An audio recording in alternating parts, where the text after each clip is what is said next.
శంషాబాద్ మండలం బహదూర్గూడలో శనివారం ఉదయం ఉద్రిక్త పరిస్థితులు నెలకొన్నాయి. బుల్లెట్ ట్రైన్ ప్రాజెక్టు కోసం భూములు స్వాధీన ప్రక్రియలో రైతులు ఆందోళనకు దిగగా మరోవైపు హైడ్రా అధికారులు భారీ సిబ్బందితో గ్రామానికి చేరుకోవడంతో పరిస్థితి మరింత టెన్షన్గా మారింది.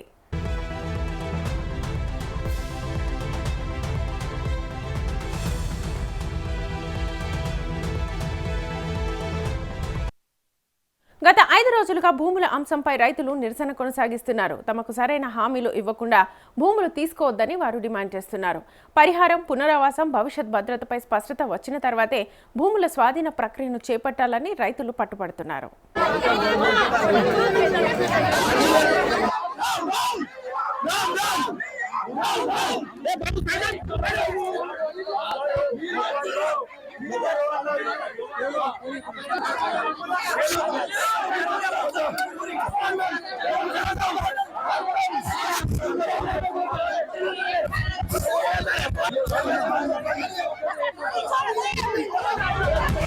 భూముల స్వాధీన చర్యల్లో భాగంగా హైడ్రా అధికారులు బహదూర్గూడకు చేరుకున్నారు. ఎలాంటి అవాంఛనీయ ఘటనలు జరగకుండా పోలీసులు భారీగా మోహరించారు. దీంతో గ్రామంలో ఉద్రిక్త వాతావరణం నెలకొంది. అధికారులు మాత్రం ఈ భూములు ప్రభుత్వానికి చెందినవని, ప్రాజెక్టు అవసరాల కోసం వాటిని స్వాధీనం చేసుకుంటున్నామని చెబుతున్నారు. నిబంధనల ప్రకారమే ప్రక్రియ కొనసాగుతోందని అధికారులు పేర్కొంటున్నారు.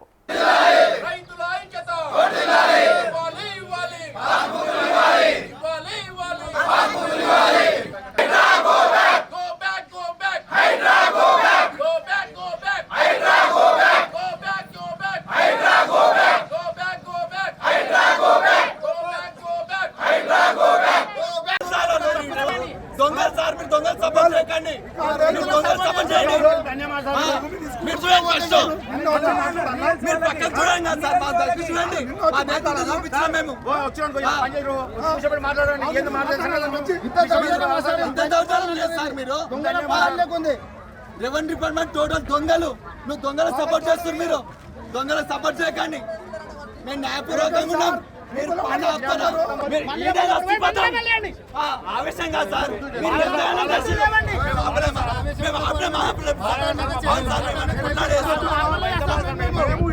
మీరు ఆపండి సార్. ఫస్ట్ మీరు ఆపిన తర్వాత దొంగలకు సపోర్ట్ చేయకండి. దొంగలు సార్. రెవెన్యూ డిపార్ట్మెంట్ 100% దొంగలు. సరే వాళ్ళు న్యాయపూర్వకంగా ఉన్నారు కదా.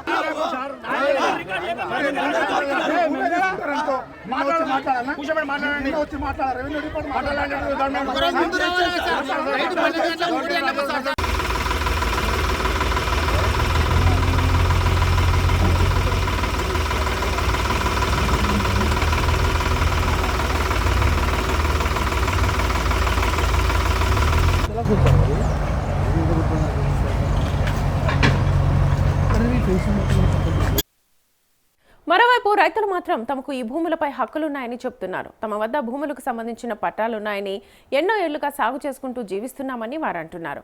ప్రభుత్వం తమ సమస్యలను పరిష్కరించకుండా బలవంతంగా భూములు తీసుకునే ప్రయత్నం చేస్తోందని రైతులు ఆరోపిస్తున్నారు. ముందుగా తమతో చర్చలు జరిపి న్యాయం చేయాలని డిమాండ్ చేస్తున్నారు. బహదూర్గూడ రైతుల ఆందోళనకు బీఆర్ఎస్ మద్దతు ప్రకటించింది. రైతులకు న్యాయం చేయకుండా భూములు తీసుకోవడం సరికాదని ఆ పార్టీ నేతలు పేర్కొన్నారు. రైతుల హక్కులను కాపాడాలని ప్రభుత్వాన్ని డిమాండ్ చేశారు.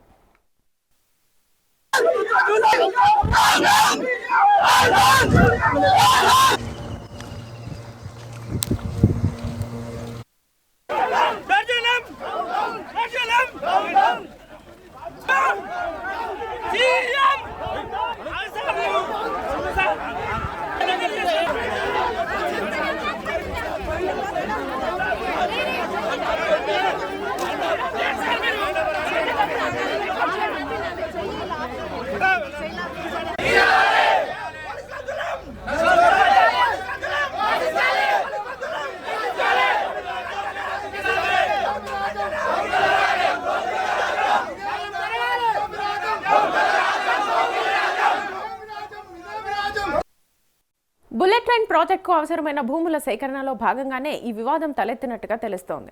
అభివృద్ధి ప్రాజెక్టులకు తాము వ్యతిరేకం కాదని, అయితే తమ హక్కులు, ప్రయోజనాలకు రక్షణ కల్పించిన తర్వాతే భూములు ఇవ్వడానికి సిద్ధంగా ఉన్నామని రైతులు స్పష్టం చేస్తున్నారు. ప్రస్తుతం గ్రామంలో అధికారులు, పోలీసులు, రైతుల మధ్య పరిస్థితి సున్నితంగా మారింది.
మా సమస్య పరిష్కారమైనంత వరకు ఈ హైదరాబాద్ని ఇమీడియట్లీ ఆపేయాలి సార్. మా సమస్య ఏంటంటే రికార్డు 650 ఎకరాలు అంటుండు. రికార్డు చూపించమంటే ఇప్పుడు మీ అందరి ముందర అడిగిన సార్ ఆర్డీఓ గారిని అడిగితే రికార్డు చూపిస్తలేడు. సమాధానం చెప్పకుండా ప్రభుత్వ అధికారులే సమాధానం చెప్పకుండా ఇవాళ పోతారు సార్. మా రైతులకు ఏం హామీ ఇస్తారు? నీ దగ్గర ఎంత ఉన్నదో ప్రభుత్వ భూమి ఎంత ఉందో చూపించండి. ఆ రికార్డు చూపించలేరు. రికార్డు చూపించినప్పుడు మరి హైడ్రా అధికారులు ఎట్లా వస్తారు సార్? ఏ బేసిక్లో వస్తారు హైడ్రా అధికారులు? ఏ బేసిక్లో వస్తున్నారు? మరి హైడ్రా కమిషన్ తెలియదా? ఆయన అన్ని చూసుకొని వస్తాడు కదా. మరి అన్ని చూసుకొని వచ్చినప్పుడు ప్రభుత్వ భూమి ఎంత ఉందని మరి ఆ హైడ్రా కమిషన్ తెలియదా? ఎందుకు వచ్చి ఇప్పుడు మాకు చూపించమంటే ఆర్టీఓ గారు చూపించమంటే ఒక పేపర్ చూపించలేదు. మీ మీడియా ముఖంగా మీరు చూడండి, ఒక్క పేపర్ కాదు, ఒక పేపర్ మాకు చూపించకుండా ఈ దౌర్జన్యంగా ఈ పని చేస్తుంది. కాబట్టి ఎంబడే ఒక హైడ్రాల్ వెహికల్ అందరూ కూడా ఆఫ్ చేసి మా రైతులకు న్యాయం జరిగినంత వరకు కూడా ఇది ఆఫ్ చేయాలని కూడా మేము కలెక్టర్ గారిని కానీ ప్రభుత్వాన్ని కూడా అందరూ కూడా విన్నవించుకుంటాం సార్. 1953 నుంచి కూడా పట్టాలంటే సార్ ఇది లక్ష ప్రకారం చేతివారి ప్రకారం 62 ఏమో 11 ఎకరాలు ఉంటుంది, 28 ఏమో 23 ఎకరాలు ఉంటుంది సార్. ఇప్పుడు వచ్చి గవర్నమెంట్ అంటే లేదు సార్. మాకు రైతులు అన్యాయం చూస్తున్నా మొత్తం పంట పొలాలు దున్నుకుంటా 73 సంవత్సరాలు ఇప్పుడు కట్టమే ఉండి రైతులు ఇబ్బంది పెడుతున్నారు సార్. పంట పొలాలు అంతా పెంచి చేసుకుంటూ వచ్చి ఇక మబ్బి పెట్టి అంత ఇళ్ళల్లో జామ్ చేసి అందరిని పట్టుకొని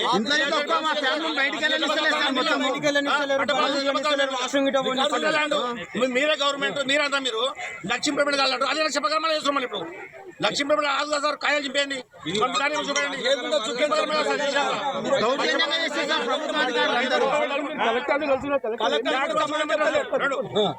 చేస్తుండు 62 సర్వే నెంబర్ మొత్తం నెంబర్ వేసుకొచ్చి దొంగలు చూపిస్తాడు సార్. మాకు దొంగలు చూపిస్తాడు. ఇది ఎట్లా అంటే ఏమన్నాడు? ఇంప్రూవ్మెంట్ కాలంటాడు. ఇంప్రూవ్మెంట్ ఇదంటే ఇదే లక్ష్యం మళ్ళీ అంటారు. 3 సార్లు ఉల్టా మారుతుంది సార్. మళ్ళీ మాకు మొత్తం గవర్నమెంట్ ఎట్లా ఏంటి సార్? కాకుండా కాదు సార్, కొత్త చేసుకోమను 28 సర్వే నెంబర్ What?